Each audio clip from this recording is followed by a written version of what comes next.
صلوا معنا يا حضار صلوا معنا warahmatullahi wabarakatuh.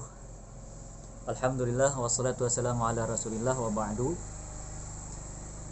Siapkan buku dan pena untuk mencatat. Ini ada amalan yang sangat penting sekali untuk kita amalkan. Insyaallah kalau kita amalkan, yang sedang sempit insyaallah akan Allah beri kelapangan, yang sedang susah insyaallah akan Allah beri kemudahan, yang punya hajat keinginan insyaallah akan Allah beri kabul hajatnya, cita-citanya. Yang pertama, jaga wudu. Apabila batal wudu lagi, batal wudu lagi. Senantiasa menjaga wudu supaya mendapat cinta dari Allah Subhanahu wa taala. Allah Subhanahu wa taala berfirman, "Innallaha yuhibbut tawwabina wa yuhibbul mutatahhirin." Sesungguhnya Allah cinta kepada orang-orang yang bertaubat dan orang yang senantiasa mensucikan dirinya. Maka jaga wudu. Dan insyaallah orang yang senantiasa menjaga wudu akan terpelihara daripada was-was, tipu daya, bisik-bisik syaitan laknatullah alaih. Kemudian yang kedua, jaga sholat duha setiap hari. Kalau bisa 4 rakaat. Karena Allah Subhanahu wa taala berfirman di dalam sebuah hadis qudsi, "Ya bani Adam, irka'li 4 raka'atin fi awwalin nahar akfika akhiruh." Wahai anak Adam, sembahyanglah, sujudlah, rukuklah kepadaku 4 rakaat pada awal siang, maka aku akan cukupkan kamu sampai akhir siang. Kalau Allah sudah menjamin kecukupan, maka kita akan dipelihara oleh Allah Subhanahu wa taala. Kalau Allah sudah menjaga, memelihara kita, maka tidak ada yang bisa menyusahkan, mengganggu kita insyaallah. Kita yakini ini adalah janji Allah Subhanahu wa taala. Kemudian yang ketiga, setiap selesai makan atau minum, biasakan untuk senantiasa membaca alhamdulillah rabbil alamin. Karena Allah di dalam sebuah hadis disebutkan Allah redha kepada orang yang apabila makan dia membaca alhamdulillah, dan apabila dia minum dia juga membaca alhamdulillah. Kalau Allah sudah redha kepada kita, maka segala makhluk-makhluknya juga akan redha kepada kita insyaallah. Kemudian yang keempat, jaga 4 rakaat sebelum sholat zuhur. Karena sebelum sholat zuhur itu seperti yang diriwayatkan pada waktu itu adalah pintu-pintu surga dibuka oleh Allah Subhanahu wa taala.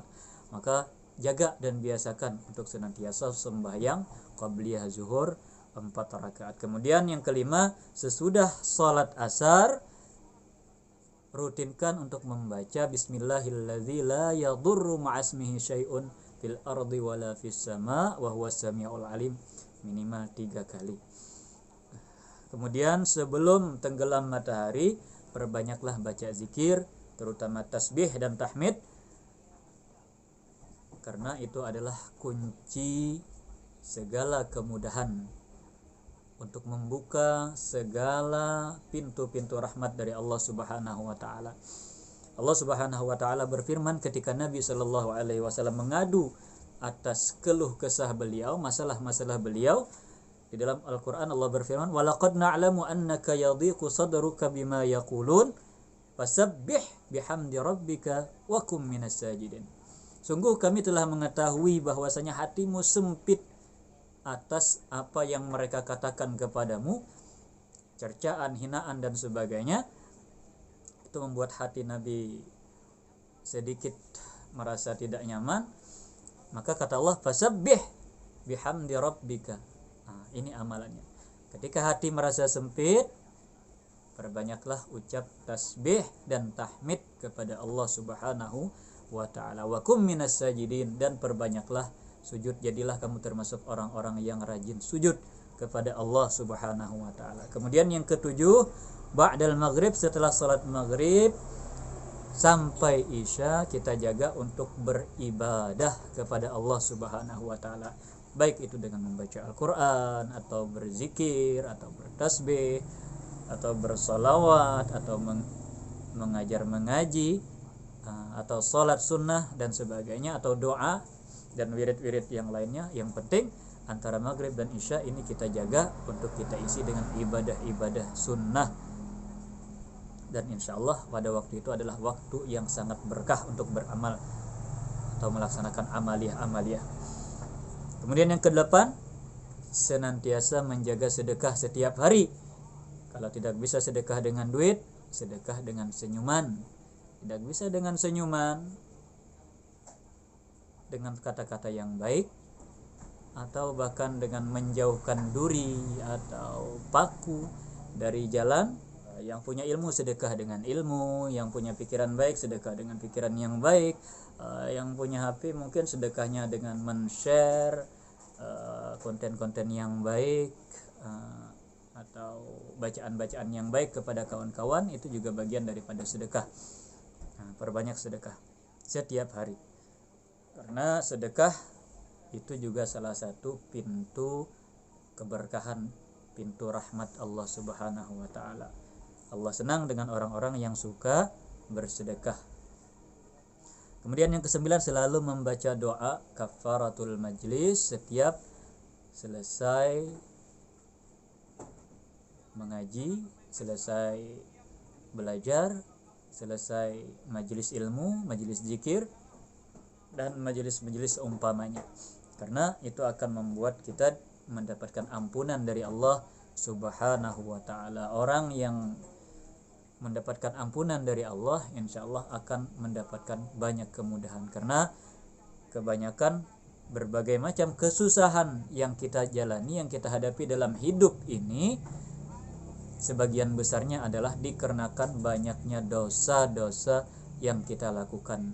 Maka kalau dosa-dosa itu diampuni, dihapus oleh Allah, maka kesusahan-kesusahan itu pun juga akan ikut dihapus, dihilangkan oleh Allah Subhanahu wa ta'ala. Kemudian yang ke-10, jaga lidah, jaga lisan dari menggibah, dari gosip dan sebagainya. Karena ghibah itu adalah pintu bencana, pintu malapetaka, pintu kesusahan untuk kita di dunia dan di akhirat.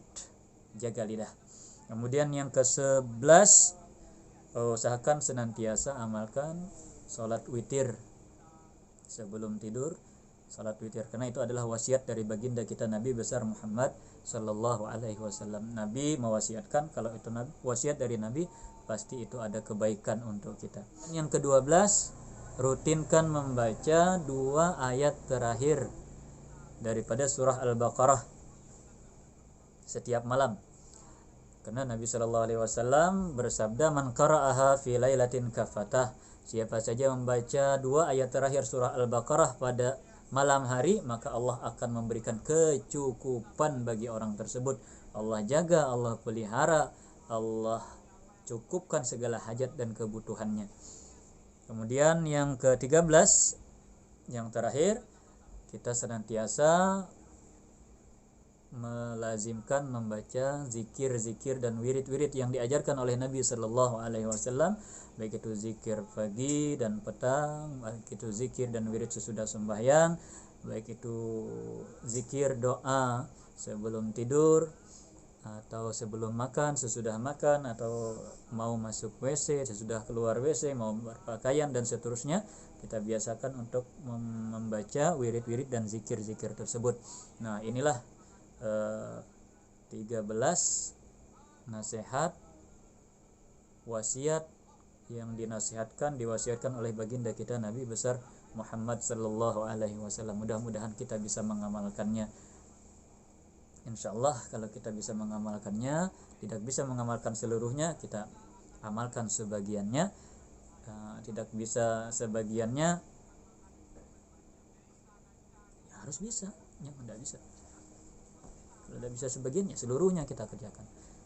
Insyaallah kalau sekiranya ini bermanfaat, berguna, silahkan bagikan kepada orang-orang yang kita sayangi, kepada saudara-saudara kita, keluarga-keluarga kita. Mudah-mudahan mereka juga bisa mengamalkannya. Insyaallah kalau mereka mengamalkan, kita juga dapat pahalanya.